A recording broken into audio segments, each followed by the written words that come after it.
ఎవరి దగ్గర డబ్బులు తీసుకున్నావా తిరిగి ఇచ్చేయి, కడుపు కట్టుకున్న ఇచ్చేసేయి. అంతేకాని మర్చిపోయాను, గుర్తులేదు, ఇలాంటి అబద్ధాలు ఆడదు ఎప్పుడు కూడా. ధనం విషయంలో నువ్వు చాలా కేర్ఫుల్గా ఉండాలి.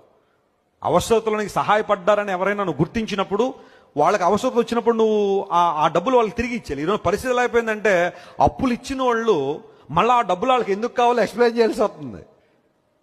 మా ఇంట్లో ఖర్చు వచ్చిందని, మా ఇంట్లో అది వచ్చిందని, కొంచెం డబ్బులు నువ్వు ఏమన్నా అడుగుతున్నావు అప్పు వాళ్ళని? నీ డబ్బులు అడగడానికి 100 రీజన్ చెప్పాల్సి వస్తుంది. వాళ్ళు అన్నారు, ఇప్పుడేమో అంతే, ఏం చేసుకుంటావు చేసుకో, ఎవరితో చెప్పుకుంటావు చెప్పుకో, మేమేమో అంతే.